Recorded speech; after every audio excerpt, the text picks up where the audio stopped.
nahmaduhu wa nasta'inuhu wa nastaghfiruh wa na'udzu billahi min syururi anfusina wa min sayyiati a'malina may yahdihillahu fala mudilla lahu wa may yudlil fala hadiyalah. Asyhadu an la ilaha illallah wahdahu la syarikalah wa asyhadu anna Muhammadan abduhu wa rasuluh alladzi la nabiyya ba'da amma ba'du. Puji serta syukur mari kita panjatkan kehadirat Allah Subhanahu wa taala yang mana berkat kudroh, iradah serta inayahnya kita masih dapat berkumpul dalam kesempatan kali ini dalam dialog kebangsaan. Apa kabar teman-teman semua? Mudah-mudahan kita semua berada dalam lindungan Allah Subhanahu wa taala. Amin. Jangan lupa sebelum kalian menonton tayangan ini, ajak teman-teman kalian jangan lupa like, komen, dan subscribe. Ya, pada kesempatan kali ini kita akan melaksanakan dialog kebangsaan. Telah hadir di hadapan kita semua, guru kita semua, Al-Ustadz Kyai Haji Awam Surahman. Apa kabar, Ustadz? Alhamdulillah. Hari ini 17 Agustus 2020, 75 tahun Indonesia telah merdeka. Kita akan mengupas secara tuntas segala sesuatu yang berkaitan dengan dialog kebangsaan ini. Langsung saja Ustadz ke pertanyaan yang pertama. Mengapa dalam 17 Agustus ini pesantren diliburkan, sedangkan biasanya gitu tanggal-tanggal merah itu kita tetap masuk, Ustadz? Ya. Pertanyaan yang bagus. Memang inilah khas Persatuan Islam sebetulnya. Sejak awal kalender pendidikan Persatuan Islam sudah mencantumkan bahwa 17 Agustus itu libur. Kemudian generasi berikutnya sampai sekarang udah berpuluh tahun kalender itu dipegang terus. Bahwa 17 Agustus adalah hari penting yang harus kita ingat. Pertanyaannya kenapa? Ini sangat penting disampaikan bahwa Persatuan Islam merasakan bahwa dia bagian dari persatuan, dia bagian dari Republik Indonesia. Itu kata kuncinya. Persatuan Islam tidak merasa di luar Republik Indonesia. Dia bagian daripada Republik Indonesia. Sengaja kita dialog sekarang, barangkali mudah-mudahan ada tambahan energi buat kita bersama. Kenapa? Karena sekarang sebetulnya ada kecenderungan untuk menghapuskan jejak-jejak Islam di dalam sejarah perjuangan kaum muslimin. Bahkan sekarang kan terbalik. Kesan stigma buruk bahwa gerakan Islam itu adalah anti pemerintah, kemudian intoleran gitu kan, itu yang menonjol itu. Padahal sebetulnya itu adalah upaya sengaja atau tidak sengaja, terasa atau tidak, sedang ada pemisahan peran Islam dari terwujudnya Indonesia. Padahal sebetulnya sesuatu yang tidak bisa dipisahkan. Apakah Indonesia merdeka tanpa peran umat Islam? Tapi ada kesengajaan sepertinya baik dari luar maupun dari dalam, ekstern ataupun intern, kadang-kadang tidak terasa. Kita sedang memisahkan dan merenggangkan dengan kehidupan dan menghapus kesejarahan. Padahal modal kesejarahan itu sangat penting untuk kehidupan kita, terutama generasi muda. Jadi itu yang pertama. Sejak awal Persatuan Islam sudah berpendirian, dia bagian dari NKRI. Gitu. Kemudian yang kedua, ada upaya-upaya mulai menghapus jejak-jejak gitu. Sekurang-kurangnya mengurangi peran besar. Padahal kalau ditanya siapa pewaris sah negara ini, generasi muda Islam. Kenapa? Karena gerakan anti kolonial dari mana awalnya? Semuanya dari komunitas-komunitas muslim lahirnya, dari pesantren-pesantren, dari kelompok-kelompok Islam. Bisa dihitung dari mulai Imam Bonjol sampai yang terakhir. Di setiap napas itu ada umat Islam, bahkan yang terbesar adalah umat Islam. Silakan lihat ke Taman Makam Pahlawan, siapa yang terbanyak di sana. Jadi tidak mungkin dihapus, tapi upaya untuk itu ada. Tadi yang saya sebut stigma buruk tentang Islam, anti pemerintah, kemudian intoleran, dan sebagainya, yang sekarang kelihatannya agak berkembang subur. Maka itu sebabnya Perhimpunan Persatuan Islam, khususnya sekarang kita yang berada di zaman yang sekarang, jangan terjebak dengan upaya untuk memisahkan Islam dari negara ini. Kita adalah pewaris utama sekaligus pewaris sah dari negara ini. Kita bagian daripada negara ini. Itu sebabnya generasi muda jangan terjebak dengan pemahaman-pemahaman yang memisahkan kita. Dalam bidang politik umpamanya ada kesan buruk ketika pakai nama Islam. Disebutnya politik identitas. Stigmanya buruk. Padahal sebetulnya sedang melucuti kita. Kita telan bulat-bulat pluralisme barat. Sehingga setiap yang pakai identitas itu dianggap buruk. Padahal sebetulnya kalau Islam sebagai pengakuan kita kan mesti, kalau kita kehilangan kaitan dengan Islam, kita punya apa? Jadi satu, modal sejarah jangan diputuskan. Kedua, bahwa Islam sebagai sumber inspirasi dalam kemerdekaan bangsa Indonesia sampai sekarang tidak bisa dihilangkan. Jangan rela, apalagi kita jadi bagian yang menyebabkan kesimpulan itu, kan banyak seperti itu. Pemahaman Islam justru merenggangkan. Bayangkan, yang paling banyak berjasa umat Islam. Kalau umat Islam dipisahkan dari negara, keluar dari sana, dari wilayah itu, siapa yang beruntung? Orang yang lain, yang enak-enakan, padahal yang mati-matian, darah, harta, nyawa, umat Islam. Tapi ketika sudah seperti sekarang, kemudian mundur keluar dari wilayah itu, berarti kita sedang memberi keuntungan kepada orang lain. Dalam pengertian kesejarahan, itu mesti kita jadikan modal semangat untuk membangun negara ini. Adapun kalau masih ada hal-hal yang kurang, tentu saja itu adalah kewajiban kita untuk memperbaikinya, tapi dari dalam, bukan dari luar. Kan agak berbeda, sangat berbeda sebagai orang dalam dan sebagai orang luar. Maka hiduplah di Indonesia sebagai orang dalam yang bertanggung jawab untuk perkembangan negara kita yang semestinya semakin lama semakin baik. Apalagi kita bicara tentang NKRI, yang sekarang NKRI harga mati. Siapa yang punya ide itu? Pak Nasir. Di sidang konstituante tahun 50, ketika mulai 45 berjalan, kemudian undang-undang memberi ruang negara serikat. Nah, mulai goyang. Kenapa? Barangkali banyak ketidakpuasan dan sebagainya, sehingga negara-negara serikat itu mulai agak goyang. Nah, ketika itu Nasir menyampaikan dalam sidang konstituante yang sangat terkenal itu mosi integral. Maka terjadi tahun 50 seperti kemerdekaan kedua. Setelah masa kegaduhan, kemudian masa kegamangan memilih bentuk, termasuk memilih RIS kan, Republik Indonesia Serikat. Itu yang dipilih pada awalnya setelah selesai merdeka. Tapi ternyata itu tidak melahirkan kenyamanan, bahkan melahirkan ketidakpuasan di luar di negara-negara serikat itu. Maka tampillah Nasir menyampaikan ide kembali lagi kepada niat awal kita bersama, negara kesatuan Republik Indonesia.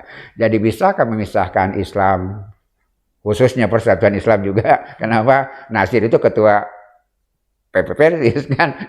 Jadi sebetulnya kalau tidak ada Nasir, tidak ada Persis, tidak akan ada NKRI. Itu sebabnya saya sampaikan itu. Tapi ada orang yang sengaja gitu memisahkan sejarah itu, sehingga kita seringkali terjebak dengan pemikiran-pemikiran Yang salah kemudian merasa jadi pahlawan padahal sebetulnya kita sedang konyol. Ketika meninggalkan Indonesia sebagai milik kita, orang lain yang enak masuk. Padahal yang paling banyak berkorban adalah umat Islam. Dari sejak awal, mulai abad ke-19 sampai ujung kemerdekaan, sampai seterusnya, sampai tahun 50 kan barusan dianggap sebagai proklamasi kedua negara ini setelah kita kembali kepada NKRI itu. Barangkali itu. Jadi saya merasa sangat penting untuk menyampaikan seperti itu. Kenapa? Upaya-upaya dari luar apapun di dalam sendiri kadang-kadang tidak menyadari kita sedang dilucuti dari sejarah. Padahal modal kesejarahan itu penting. Demikian barangkali itu untuk jawaban pertama. Ya, Ustaz. Sebagaimana kita ketahui, Islam merupakan saham terbesar atas kemerdekaan Indonesia. Kita sebagai umat Islam sudah sepatutnya untuk mencintai negara Indonesia ini, dimana jika kita mencintai maka kita memiliki rasa ingin memiliki dan memberi seperti itu, Ustaz. Namun ada orang yang berpendapat bahwa hubbul waton minal iman, cinta tanah air adalah sebagian dari iman, itu merupakan bukan hadis seperti itu, Ustaz. Bagaimana pandangan Ustaz terhadap hal tersebut? Iya. Ini juga perlu dijelaskan. Memang hubbul waton minal iman. Yang mengucapkannya pun tidak berpendirian bahwa itu hadis. Tapi bukan berarti salah.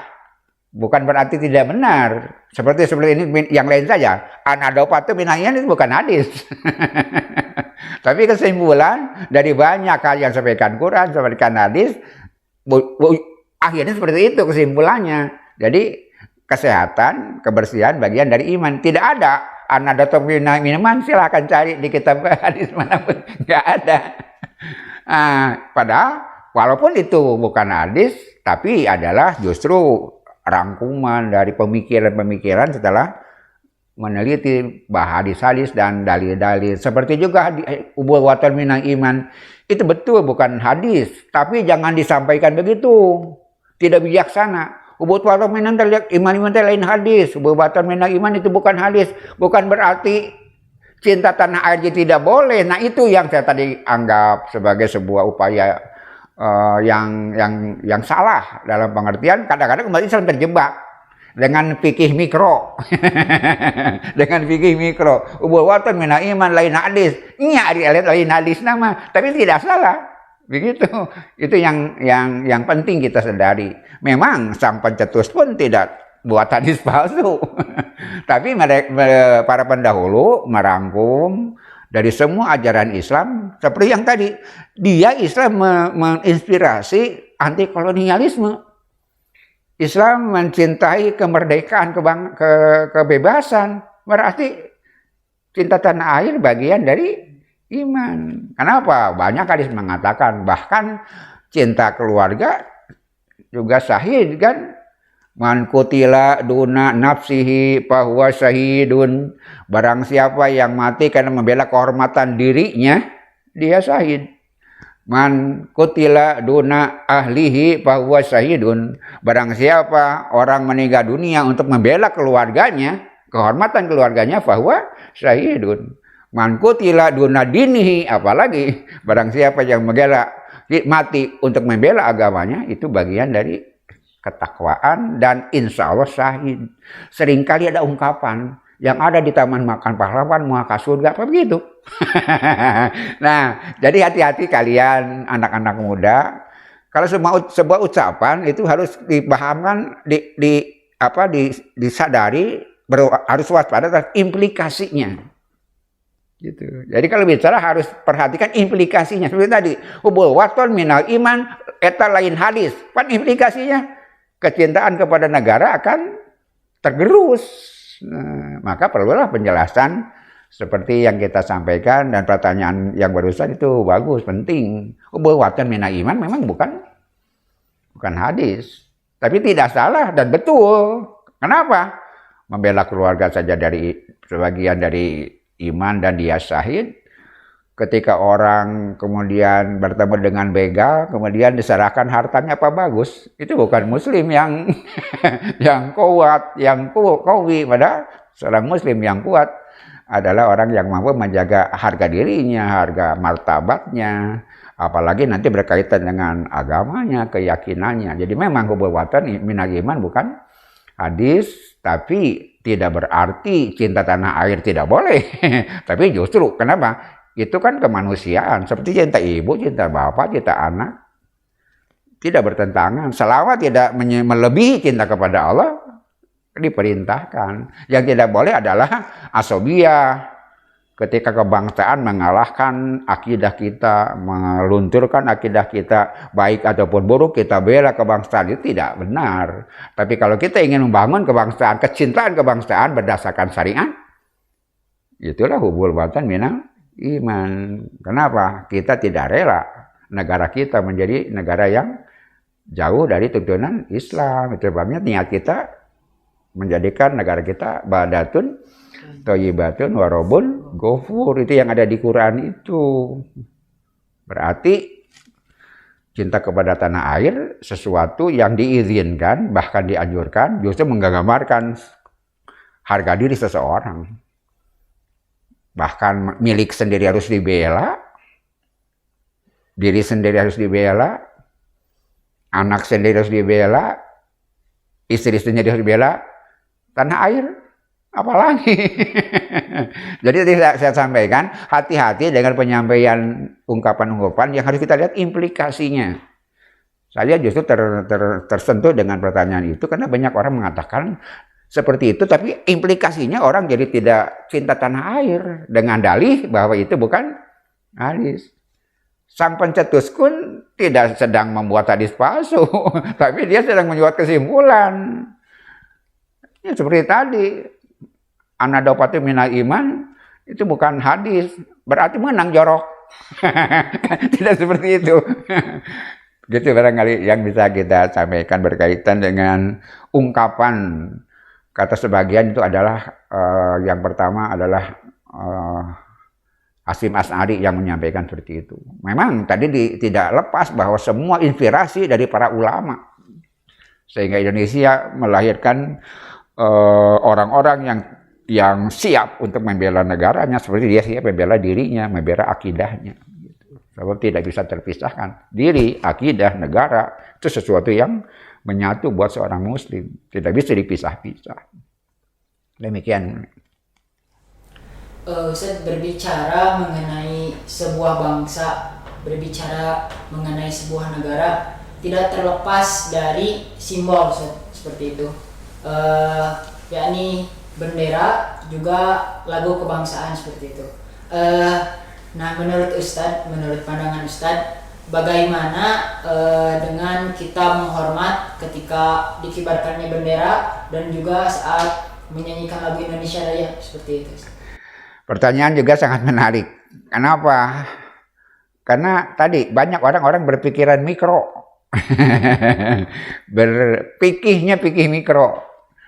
Dengan enaknya saja menyatakan 17 Agustus bid'ah. Kali kan tidak benar itu. Itu fikih mikro ya. Dalam pengertian penjelasannya, ketika kita sudah merasa sebagai pewaris utama dari negara ini, ketika kita merasa bahwa itu milik kita, mencintainya, maka simbol jadi masalah yang tidak terpisahkan.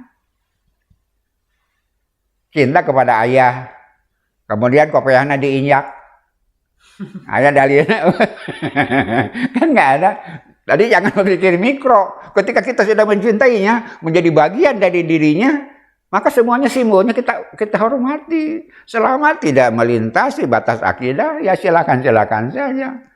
Ketika bendera kita dilecehkan, tentu kita tersinggung. Bendera dipakai gardeng, berani gitu. Tapi kan kalau ditanya, itu ya berlebihan, musyrik, enggak, kemanusiaan kok ya Bapak ditincang wae.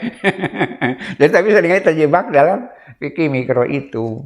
Kemudian berkaitan dengan Indonesia Raya, itu kan sesuatu yang makulil mana, yang masuk akal. untuk membina kecintaan, membina kesatuan. Kan mesti ada pengikat gitu. Kasih sayang antara manusia laki-laki perempuan dia pakai lagu. Itu sosial media ketika masuk akal keduniaan. Gitu mudah sederhana. Buatlah sebuah patokan rambu, bingkai. Ketika masuk akal, sistem pembinaan, sistem melahirkan kecintaan, ketika masuk akal itu proses yang masuk akal. Hari Senin semua pakai baju putih, boleh nggak? Ayah hadisnya, gitu. Ayah guru berdiri, ada hadisnya. Kiaman. Salaman, nggak ada. Tapi kan masuk akal. Sebagai proses pendidikan. Nah, bangsa pun seperti itu. Bagaimana mungkin orang bisa cinta negaranya ketika simbol-simbolnya dilecehkan. Selama dia tidak mengganggu akidah, nggak apa-apa. Bahkan masuk akal. Bahkan di dalam Islam pun kan banyak simbol-simbol seperti itu. Presiden Islam kan punya bendera juga. Ada menarik masalah bendera merah putih ketika Muhammad Yamin tadi dalam ruh ingin membebaskan melepaskan pengaruh dominan Islam di Indonesia, dia tarik ke belakang. Merah putih itu inspirasinya katanya dari sejarah 6.000 ke belakang, agama-agama tempo dulu. Begitu Muhammad Yamin, ahli sejarah, dia dengan sengaja barangkali ingin melepaskan dominannya Islam di dalam kemerdekaan. Ada tulisannya bukunya, menarik sejarah 6.000 tahun ke belakang. Ketika merah putih katanya inspirasinya dari 6.000 tahun yang lalu. Bahkan tidak masuk akal. Inspirasi tidak dekat, tidak jauh. Itu terlalu jauh. Menarik itu ke 6.000 tahun ke belakang. Kan terlalu jauh. Padahal kata sebagian ahli sejarah, yang dominan warna merah putih itu di bendera Syarikat Islam. Cokro Aminoto, guru Soekarno itu, guru Bung Karno itu. Pantas kalau semua orang terinspirasi. Kenapa? Gerakan kemerdekaan, kemudian gerakan anti kolonialisme yang diinspirasi oleh Islam, salah satu tokoh besarnya adalah Cokro Aminoto, guru semua orang. Bahkan banyak orang-orang yang bukan Islam pun mengambil guru kepada Syarikat Islam sebagai organisasi pertama. Dia lebih dulu dari Budi Utomo sebetulnya. Tapi yang ada di sejarah kan pada Syarikat Islam. Nah, yang dominan bendera merah putih walaupun tidak seperti bendera sekarang, tapi yang dominan dalam bendera Syarikat Islam adalah warna merah dan putih. Maka orang memperkirakan ahli sejarah inspirasinya dari sana. Terlalu jauh dan tidak masuk akal kalau inspirasi bendera 3.000 tahun katukang kan. Tapi itu Muhammad Yamin begitu, sejarawan yang terkenal, tapi sengaja ataupun tidak, sedang melepaskan dominasi warna Islam di dalam gerakan kemerdekaan. Padahal sesuatu yang tidak adil gitu, walaupun namanya Muhammad ya. Tapi ternyata Muhammad Yamin namanya Muhammad. Tapi kadang-kadang pikirannya justru ingin melepaskan Indonesia dari ketergantungan dan dominasi pengaruh Islam di dalamnya. Padahal kenyataan. Dan itu kan masuk akal juga. Di Indonesia Islam sudah ada dari abad ke-7. Kalau dominan dalam warna kebudayaan kan pantas sekali. Tapi mereka tidak rela. Padahal kalau lihat sejarah, berarti di generasi tabiin sudah ada yang datang ke Indonesia di abad ke-7. Jadi ketika dominan ya wajar-wajar saja, sesuatu yang manusiawi. Karena bersentuhan sudah sekian lama, sekian berapa abad. Tapi yang tadi saya sampaikan, kadang-kadang ada upaya untuk menjauhkan itu, menghapus sebagian sejarah sekurang-kurangnya, mengurangi dominasi warnanya sehingga agak jauh. Padahal tidak bisa seperti itu. Apalagi kembali ke awal, yang saya peringatan kepada anak muda adalah jangan terjebak dengan pikiran-pikiran yang kadang-kadang seperti militan, tapi seringkali implikasinya menjadikan kita jadi tidak bertanggung jawab terhadap negara kita. Pertanyaannya, kalau kita pergi tidak punya tanggung, siapa yang beruntung? Orang lain yang diuntungkan. Ketika kita pergi, maka orang lain yang masuk. Begitu. Itu sebabnya cintailah Indonesia seperti apa adanya. Kemudian dia bagian dari kita, dan ini darah pengorbanan orang-orang tua kita.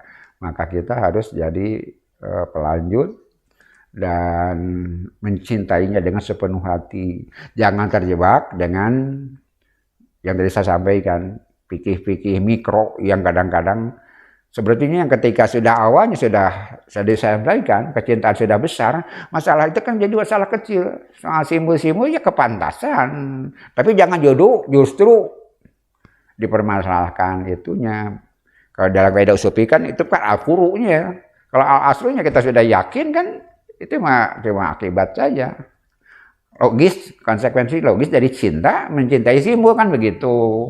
Selama tidak keluar dari rambu akidah, ya sah-sah saja, halal-halal saja. Demikian barangkali untuk pertanyaan yang ketiga.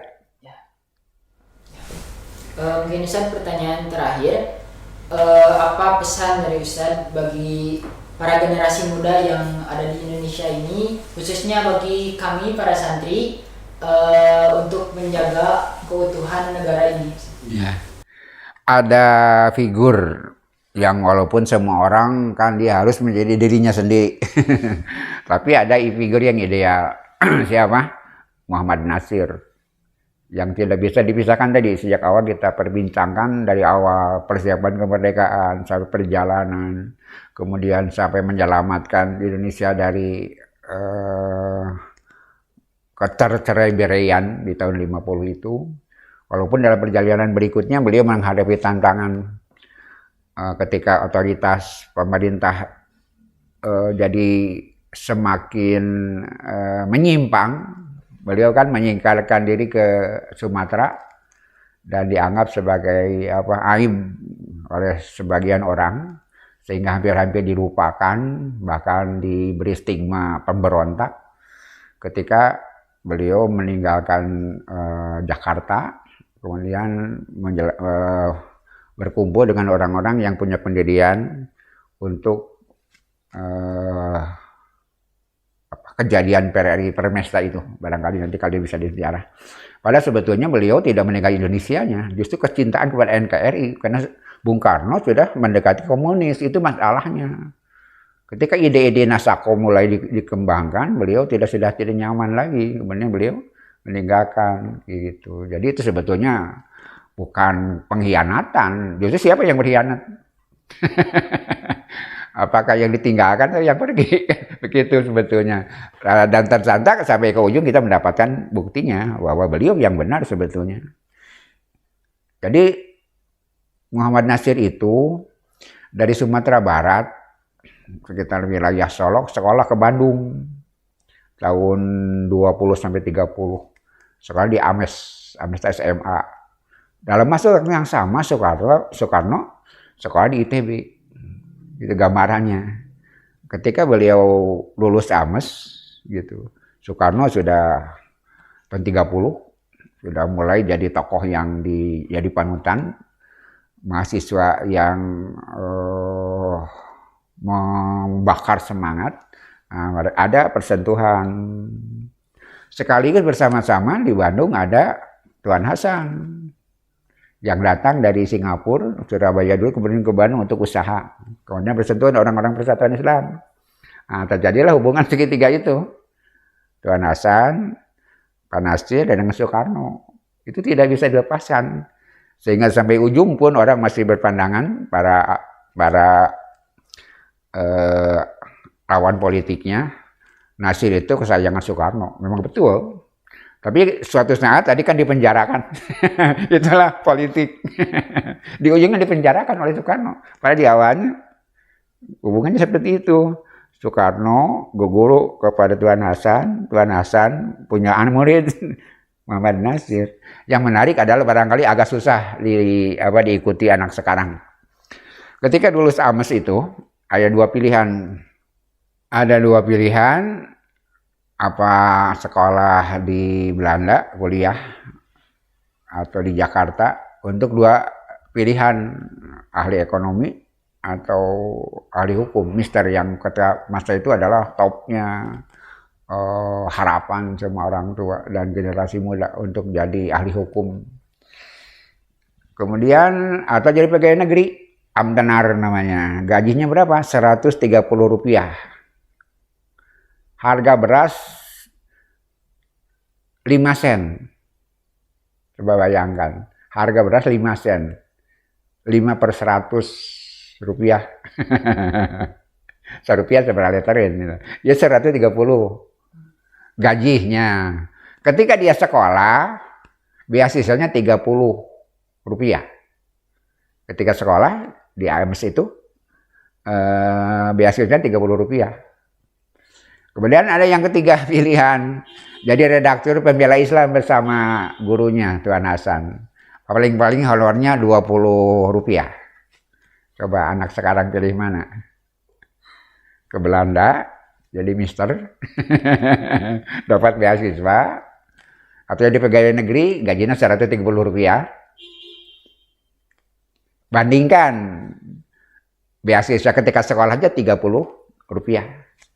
Atau jadi redaktur majalah pembela Islam dengan Tuan Hasan yang honornya cuma 20 rupiah. Barangkali agak tidak masuk akal sekarang. Saya tidak membayangkan ada orang yang mampu untuk memilih yang terakhir itu. Tapi itulah, dibanding beliau kuliah ke luar negeri atau di dalam negeri dengan dua pilihan profesi yang yang sama-sama elit gitu, jadi sarjana ekonomi, jadi sarjana hukum, mister pada waktu itu adalah profesi elit. Bisa dilihat orang-orang yang terpandang pada waktu itu gelarnya pasti itu. Hatta gelarnya ekonomi kan, kalau yang lain mister kan. Jadi itulah gambaran. Tapi Tuan Hasan, Pak Nasir memilih menjadi redaktur majalah pembela Islam yang honornya cuma 20 rupiah. Tapi saya tidak sedang menganjurkan kalian memilih seperti itu, enggak. Karena di zaman yang berbeda tentu sikap yang berbeda. Tapi yang saya ingin sampaikan, begitulah semangat membela Islam yang digabungkan dengan semangat membela tanah air, begitu. Dua kecintaan yang tidak boleh dan tidak usah dipisah-pisahkan. Kadang-kadang orang kan begitu, memisahkan cinta tanah air dengan cintaan kepada agama, padahal enggak, bagian. Karena agama yang nyuruh membela tanah air, begitu. Jadi bagikan, memadukan itu. Nah itulah, jadilah pemuda-pemuda Islam yang mampu memadukan akidah dengan kecintaan terhadap tanah air. Yang itu diizinkan, bahkan dianjurkan. Tadi saya gambarkan, mencintai diri saja kan sudah terhormat, mencintai ibu bapak terhormat, apalagi mencintai tanah air. Kita tidak bisa relakan mereka di dalam ketidaktentuan. Kita harus jadi bagian pemimpin itu yang pertama. Gabungkan kecintaan kepada Allah dengan kecintaan kepada tanah air. Kedua, bersikaplah selamanya konstitusional. Itulah Pak Nasir. Dia tidak pernah keluar dari konstitusi. Karena kan banyak orang yang punya niat baik, tapi dengan cara keluar dari konstitusi. Kan konstitusi itu kesepakatan bersama, yang kita hormati. Itulah, jadilah anak muda yang semangat, menghidupkan cinta agama dengan cinta tanah air sebagai sebuah gabungan yang tidak terpisahkan. Kemudian bertindaklah selamanya dengan konstitusional. Jangan bertindak di luar kesepakatan bersama. Kenapa? Tidak akan melahirkan kebaikan. Belum apa-apa sudah menumpahkan darah ketika kita keluar dari konstitusi. Itulah barangkali saya tidak sedang menganjurkan kalian jadi seperti beliau. Jadilah kalian pribadi. Masing-masing individu punya bakat dan kemampuan masing-masing. Tapi kalau betul figur, yang paling tepat dalam masalah ini, walaupun figur-figur lain banyak, tapi yang paling tepat dalam porsi ini, dalam memperingati kemerdekaan, yang paling tepat figur yang harus kita ambil contoh adalah Pak Nasir. keimanannya kuat, keikhlasannya besar, tidak pernah berpikir tentang dirinya sendiri. Kan dia berani ngambil yang cuma 20 rupiah. Itu walaupun saya tidak menganjurkan kalian mengambil risiko seperti itu. Karena hidup pun itu kan kadang-kadang dipertimbangkan. Tapi semangatnya mesti seperti itu. Kemudian ketika kita menggambarkan kecintaan kepada tanah air, ada di dalam bingkai konstitusi. Jangan keluar dari itu. Kenapa? Itu kesepakatan yang harus kita patuhi bersama, penghormatan terhadap kesepakatan itu yang akan melahirkan kebaikan. Cita-cita kebaikan jalannya harus kebaikan, jangan cita-cita kebaikan jalannya keburukan. Itu yang diharapkan oleh negara ini, yang dalam masa-masa ini yang kita obrolkan ini barangkali sangat relevan dengan keadaan. Pertama, usaha untuk menjauhkan Islam dari negara kelihatannya dapat kita amati, baik secara sengaja ataupun tidak, berencana ataupun tidak, bahkan ada yang dari faktor luar, bahkan juga dari faktor dalam, menjauhkan diri justru dari urusan kenegaraan kita. Padahal yang habis-habisan berkorban adalah orang tua yang semuanya lahir dari komunitas-komunitas muslim, benar-benar yang mereka benar-benar diinspirasi oleh akidahnya. Demikian barangkali yang dapat saya sampaikan. Mohon maaf kalau dalam penjelasan ada hal yang kurang. Dan kalau kalian ingin mendalami lebih dalam tentang yang kita perbincangkan, banyak sumber-sumber tulisan yang bisa diambil sebagai rujukan. Tadi saya sebagian cuma mencuplik saja. Mudah-mudahan dengan itu kalian nanti bersemangat untuk mempelajari tentang sejarah modal besar kita, kesejarahan. Salah satunya di antara yang lain. Demikian barangkali. Ya, terima kasih Ustaz atas dialog yang singkat ini. Mudah-mudahan menambah rasa cinta kita kepada tanah air ini. Mungkin sekian untuk dialog kebangsaan kali ini. Tetap semangat dalam keadaan pandemi seperti ini. Bukan berarti kita berhenti untuk mencari ilmu. Jangan lupa bagikan video ini kepada teman-teman dan keluarga. Mudah-mudahan bermanfaat bagi kita semua. Ditutup dengan doa, Rabbana atina fid dunya hasanah wa fil akhirati hasanah wa qina adzabannar. Assalamualaikum warahmatullahi wabarakatuh. Waalaikumsalam warahmatullahi wabarakatuh.